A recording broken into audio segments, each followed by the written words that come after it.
वक्रतुंड महाकाय सूर्यकोटि समप्रभ निर्विघ्नं कुरु मे देव सर्वकार्येषु सर्वदा।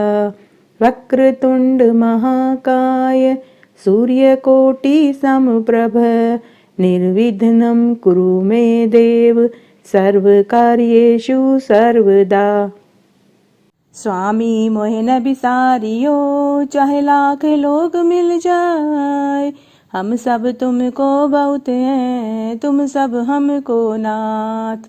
दीन दयाल की विनती सुनो गरीब नवाज, जो हम पूत का पूत हैं तोई पिता मोहे लाज।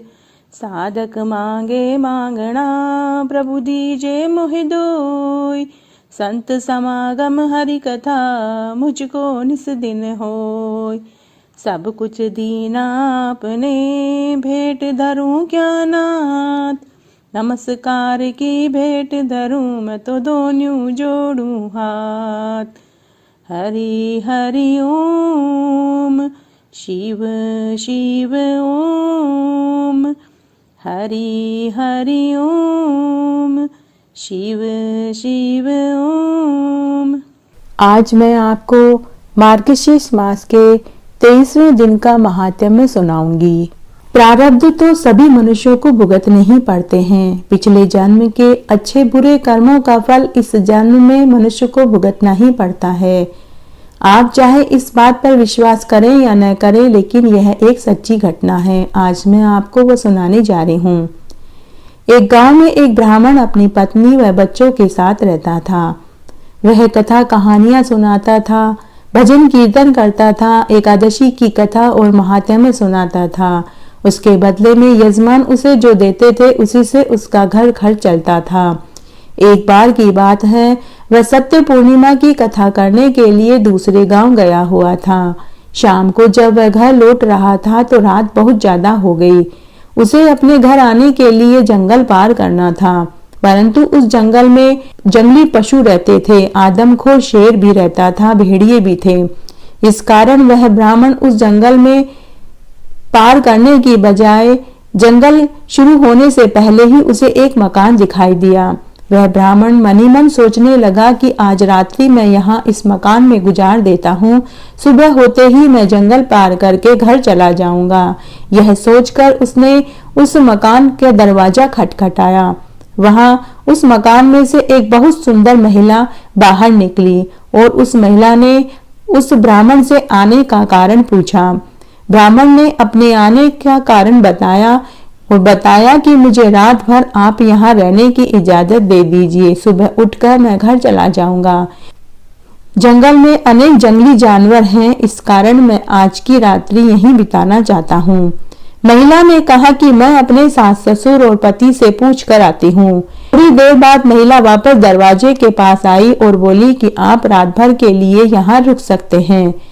थोड़ी देर बाद वह महिला ब्राह्मण के लिए थाली में रोटी सब्जी और ठंडा पानी का लोटा लेकर आई और चली गई। तब ब्राह्मण ने खाना खाया, पानी पिया और सो गया। आधी रात्रि के समय वही महिला वापस उस ब्राह्मण के नजदीक आई। उसने खुद ही अपने कपड़े फाड़ लिए और जोर जोर से चिल्लाने लगी, बचाओ बचाओ बचाओ, यह ब्राह्मण मेरी इज्जत लूट रहा है। अचानक से ब्राह्मण की आंखें खुली। उसने उस महिला से पूछा कि अरे आप ये क्या कर रही हैं?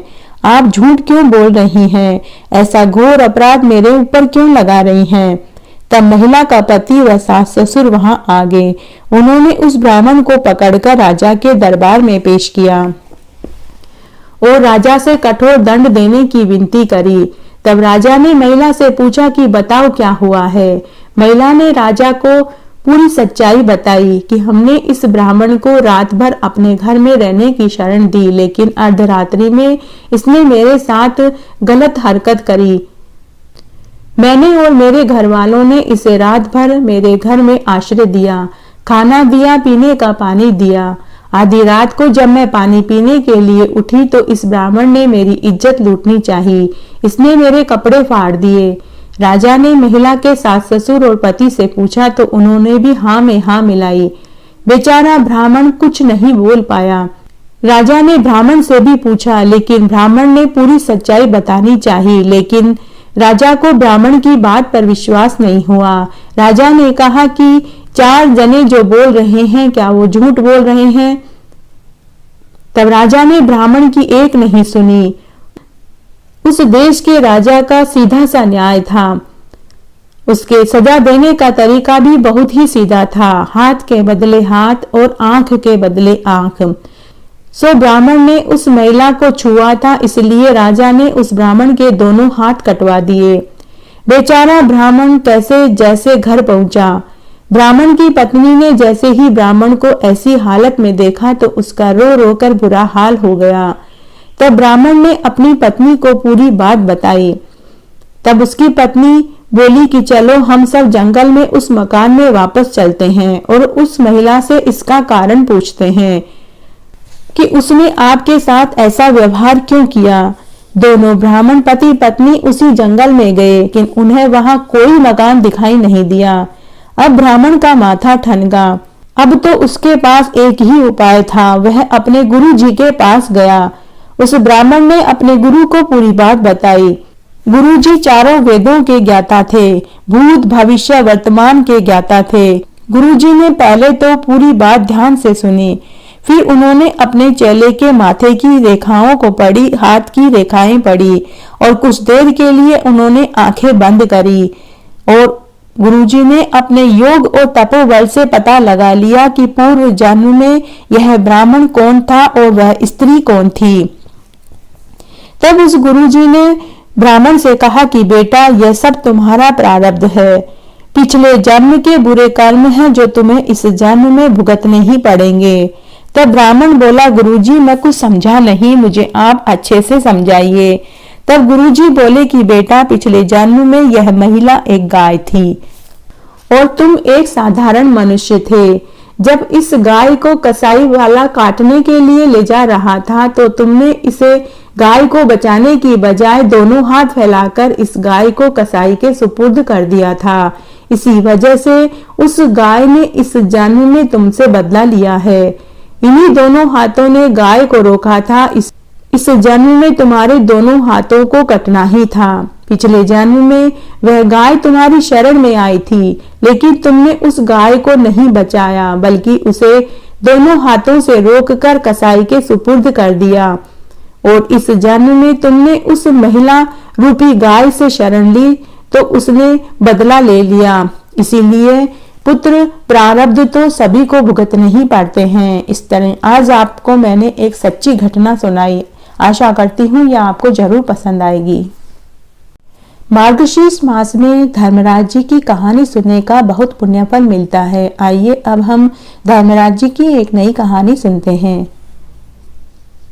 एक बार एक नगर में एक बड़ा ही प्रतापी राजा रहता था। वह राजा बड़ा ही दयालु, दानी और धार्मिक प्रवृत्ति का था। वह हर वार त्योहार पर व्रत उपवास किया करता था। जो भी उसके दरबार में मांगने आता, राजा उसे मांगने से पहले ही दान दे देता था। राजा अपनी प्रजा से अपने पुत्र के समान ही बर्ताव करता था। वह राजा बड़ा ही न्याय प्रिय था। पूरी प्रजा भी अपने राजा को बहुत पसंद करती थी। राजा अपनी न्याय प्रियता से बहुत ही प्रसिद्ध हो गया था। राजा आए दिन भागवत कथा, शिव कथा, भजन कीर्तन, भंडारे का आयोजन करवाता रहता था। नगर में बड़े बड़े पंडित ज्ञानी महात्मा जी राजा को ढेरों आशीषें देते थे। राजा भी उनका खूब मान सम्मान करता था, उन्हें खूब दान दक्षिणा दिया करता था। उसी नगर में एक बुद्धिसेन नाम का ब्राह्मण भी अपनी पत्नी के साथ रहता था। वह ब्राह्मण भी बड़ा ही धार्मिक प्रवृत्ति का था, बड़ा ही समझदार, दयालु था। अतिथियों का हमेशा सम्मान करता था। वह भी खूब दान किया करता था। ब्राह्मण होकर भी उसने गौ दान किया था। ब्राह्मण पति पत्नी भी हर वार त्योहार पर व्रत करते थे। भांजे भांजियों को खूब देन लेन करते थे। सभी का मायरा भी उन्होंने भरा था। गरीबों को अन्न वस्त्र दान किया करते थे। ब्राह्मण पति पत्नी सभी एकादशियों का व्रत करते थे और उन्होंने सभी एकादशियों के व्रत का उद्यापन भी किया। कार्तिक, बैसाख, माघ मास सभी का व्रत किया। मार्गशीर्ष मास के महात्म्य को सुनते और सुनाते थे। दोनों ब्राह्मण पति पत्नी पूनम मावस का व्रत करते थे। साथ ही उन्होंने मकर संक्रांति पर धर्मराज जी की कहानी सुनने का भी नियम लिया और उन्होंने धर्मराज जी की कहानी सुनी, धरती माता की कहानी सुनी, पोपाबाई की कहानी सुनी और सभी का उद्यापन भी किया। साथ ही उन्होंने धर्मराज जी व चित्रगुप्त जी के नाम की तस्वीर भी उन्होंने दान में करी। ब्राह्मण होकर भी उन्होंने एक ब्राह्मण जोड़ी को 5 कपड़े दिए, चप्पल, जूते, छाता, छतरी, चांदी और धर्मराज जी की किताबें दान में करी। 5 से ज्वार, लोटा, बर्तन, कंबल, रजाई, गद्दे, तकिया, खाट, लालटेन, बाल्टी, तेल और घी की मिठाई, तिल भी दान करे, तिल के लड्डू दान करे। धर्मराज जी के नाम से सफेद तिल के लड्डू और चित्रगुप्त जी के नाम से काले तिल के लड्डू भी उन्होंने दान में करे। जब उन्होंने एकादशी के व्रत का उद्यापन किया तो सभी परिवार वालों को खूब धूमधाम से खाना खिलाया और खूब दान दक्षिणा दी। इस तरह उन्होंने अपना पूरा जीवन उच्च विचार और संयम से बिताया। संयोगवश राजा और ब्राह्मण पति पत्नी की एक ही दिन मृत्यु हो गई। राजा के अंतिम संस्कार में पूरा नगर उमड़ पड़ा। खूब धूमधाम से राजा के अंतिम संस्कार की तैयारियां होने लगी। उधर ब्राह्मण पति पत्नी की भी अंतिम यात्रा बैंडबाजों के साथ निकाली गई। राजा व ब्राह्मण पति पत्नी धर्मराज जी की चौखट पर पहुंचे तो उन्होंने देखा कि धर्मराज जी की नगरी खूब हीरे मोतियों से जगमग कर रही थी। वहां सभी अपने अपने कर्मों की सजा भुगत रहे थे। जिन्होंने अच्छे कर्म किए थे उनकी सेवा में नौकर चाकर लगे हुए थे और जिन्होंने चोरी, डकैती, झूठ बोला था उन्हें उनके कर्मों की सजा मिल रही थी। राजा को अपने द्वारा किए गए दान पुण्य पर पूरा विश्वास था। उसे लग रहा था कि मुझे तो स्वर्ग ही मिलेगा।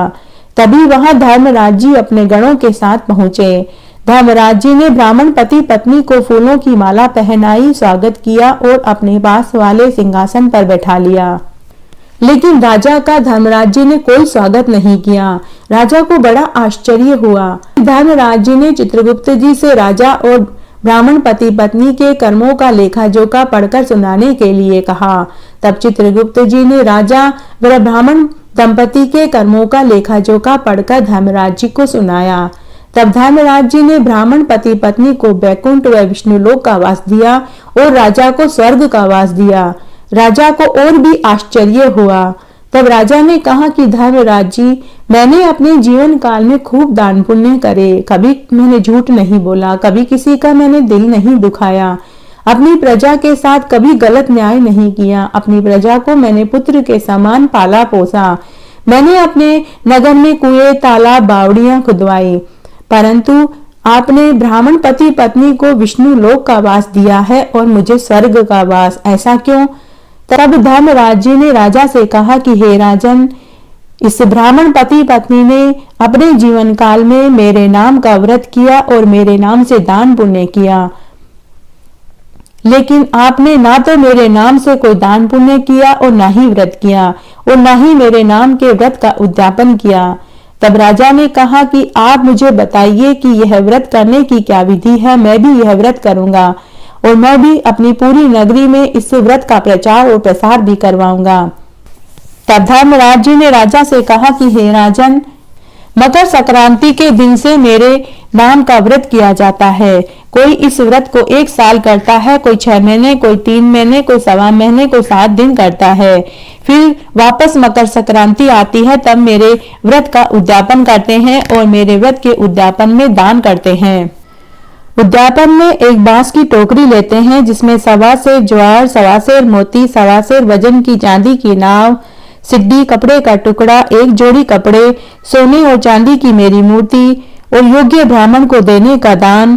साथ ही ब्राह्मण को 5 कपड़े देते हैं। नैवेद्य में 1.25 सेर आटे की सूखड़ी, उसके बराबर के 4 भाग करते हैं।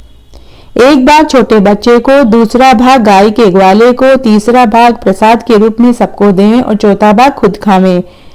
तब राजा ने कहा कि हे धर्मराज जी, आप मुझे वापस धरती पर 7 दिन के लिए छोड़ दीजिए। मैं वापस धरती पर जाकर आपके नाम का व्रत करूंगा और आपके नाम के व्रत का दान और पुण्य भी करूंगा और आपके नाम के व्रत का मैं प्रचार और प्रसार भी कराऊंगा। तब धर्मराज जी ने राजा की आत्मा को उसके मृत शरीर में छोड़ दिया। धरती पर राजा की अंतिम यात्रा निकाली जा रही थी। राजा के मृत शरीर में हलचल देखा तो उन्हें नीचे उतारा गया। राजा को जीवित देखकर सभी नगरवासी खुश हुए और रानी और राजा के पुत्र भी खुश हुए। राजा ने सभी को पूरी बात बताई और कहा कि मैं धर्म राज्य की बात सुनूंगा, व्रत करूंगा और उज्जवल करूंगा। राजा ने पूरी नगरी में यह ढिंडोरा पिटवा दिया कि सभी अपने जीवन काल में धर्मराज जी की कहानी सुने, व्रत करें और दान करें और उद्यापन करें, धर्मराज जी के नाम से दान पुण्य करें।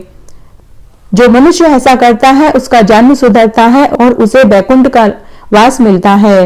राजा ने पूरे नियम से धर्मराज जी की कहानी सुनी, व्रत किया और उद्यापन किया और खूब दान दक्षिणा दी। साथ ही राजा ने नगरी में धर्मराज जी का मंदिर भी बनवाया। तब कुछ समय पश्चात राजा की मृत्यु हुई। इस बार राजा को लेने के लिए देव विमान आया। राजा उस देव विमान में बैठकर धर्मराज जी की चौखट पर पहुंचे।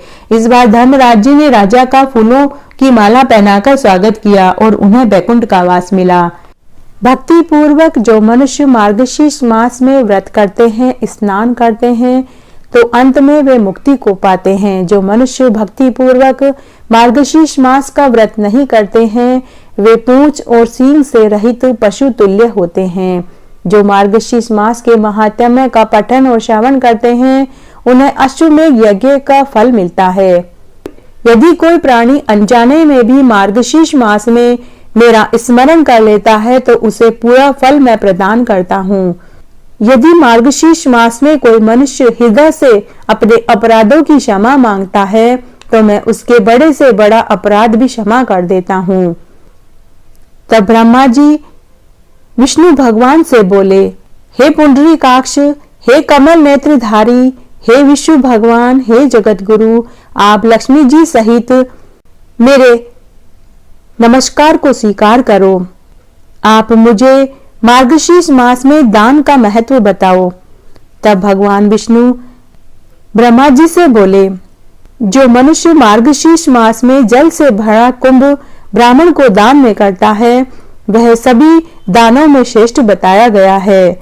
जो मनुष्य मार्गशीर्ष मास में श्यामा गाय तिल पात्र सहित दान करता है, उसके दान को मैं अक्षय कर देता हूँ। अतः मार्गशीर्ष मास में तिल दान करना श्रेष्ठ बताया गया है। जो मनुष्य तिल का दान करता है, जितने तिल का वह दान करता है, वह उतने ही वर्ष तक स्वर्ग में वास करता है। जो मनुष्य मार्गशीर्ष मास में स्नान करता है, मेरे महात्म्य को सुनता है, मैं उसे आरोग्यता प्रदान करता हूँ। मार्गशीर्ष मास में अन्न दान करने, तिल दान करने से मैं उसके धन धान्य की वृद्धि कर देता हूँ, इसमें कोई संदेह नहीं है। जो प्राणी जैसा दान करता है वैसा ही फल पाता है। हे चतुर्मुख, बिना दान के कोई भी धार्मिक कार्य संपन्न नहीं माना जाता। मार्गशीर्ष मास में व्रत करने से मनुष्य ब्रह्म हत्या जैसे पापों से मुक्त हो जाता है और मरने पर उन्हें स्वर्ग की प्राप्ति होती है। मार्गशीर्ष मास में अगर कोई मनुष्य एकादशी का व्रत कर लेता है तो वह व्यक्ति भूत प्रेत पिशाच योनि से मुक्त हो जाता है। जो मनुष्य मार्गशीर्ष मास में मेरे महात्म्य को सुन लेता है, उसे इंद्र लोक की प्राप्ति होती है। अगर कोई व्यक्ति मार्गशीर्ष मास में फल फूल खाकर अपना समय व्यतीत करता है, रात्रि जागरण करता है, पीपल के पेड़ की पूजा करता है, वह मनुष्य सहस्त्र वर्ष तक मेरे स्वर्ग में वास करता है। जो मनुष्य मार्गशीर्ष मास में मेरी भक्ति, मेरा पूजन भक्ति भाव और श्रद्धा से करता है, वह पिशाच की देह से छूट जाता है और मरते समय सुंदर अप्सरा और सुंदर गंधर्व की देह धारण करके मेरे लोक में सुंदर वस्त्र और सुंदर आभूषणों से अलंकृत होकर मेरे लोक में वास करता है। जो मनुष्य मार्गशीर्ष मास में व्रत करते हैं, उपवास करते हैं और मेरे नाम का जागरण करते हैं, वे कुयोनि से छूट जाते हैं। मार्गशीर्ष मास में जो मनुष्य नित्य प्रति स्नान करके मेरे नाम का धूप दीप नैवेद्य से पूजन करते हैं और रात्रि जागरण में समय बिताते हैं, सुबह उठकर नदी या तालाब में जाकर स्नान करते हैं, ब्राह्मण को गाय दान करते हैं उन्हें वाजपेयी यज्ञ के फल के बराबर फल प्राप्त होता है। जो मनुष्य मार्गशीर्ष मास में मेरे महात्म्य को नित्य प्रति मन से श्रद्धा से सुनता है और सुनने वाले को अपना गुरु मानता है, उसे मैं वे संपूर्ण फल प्रदान करता हूं जिसकी वह आशा भी नहीं कर सकता। मार्गशीर्ष मास में विजय की इच्छा रखने वाले मनुष्य को यह व्रत जरूर करने चाहिए। मार्गशीर्ष मास में व्रत, उपवास और स्नान का फल 1000 गोदान के फल के बराबर मिलता है। जो मनुष्य मार्गशीर्ष मास में स्नान, व्रत, पूजा पाठ के साथ दूध देने वाली गाय ब्राह्मण को दान में देता है, वह अगले जन्म में प्रतापी राजा बनता है और उसके चतुर्गिनी सेना और सुंदर, सुशील और पतिव्रता स्त्री मैं उसे प्रदान करता हूँ। मात्र एक बार मार्गशीर्ष मास में स्नान दान करने का फल मनुष्य को जन्म जन्मांतर विष्णु भगवान की कृपा का पात्र बना देता है। यह मार्गशीर्ष मास की एकादशी के व्रत का प्रभाव है कि मनुष्य प्रत्येक कार्य में सफलता प्राप्त करता है और जीवन को सुख पूर्वक व्यतीत करने के बाद अंत में विष्णु लोक को पाता है। जो प्राणी सद्कर्मों का संकल्प करके बाद में लोभ, लालच, भोग विलास के वशीभूत होकर अपने संकल्प से गिर जाते हैं, अर्थात पहले वे मार्गशीर्ष मास में स्नान, तप, जप, व्रत का संकल्प करते हैं लेकिन बाद में वे मुकर जाते हैं, वे मनुष्य नरक के भागी होते हैं। मार्गशीर्ष मास में विधि पूर्वक स्नान करने, महात्म्य सुनने से उस मनुष्य के समस्त पाप नष्ट हो जाते हैं, उस मनुष्य के ब्रह्म हत्या पाप भी नष्ट हो जाते हैं, उस मनुष्य को पिशाच की योनि से भी मुक्ति मिल जाती है। अगर वो मार्गशीर्ष मास की कथा को सुनते हैं, महात्म्य का श्रवण करते हैं तो उन्हें वाजपेयी यज्ञ का फल प्राप्त होता है और मरते समय उन्हें पुष्पक विमान में बैठकर स्वर्ग का वास मिलता है।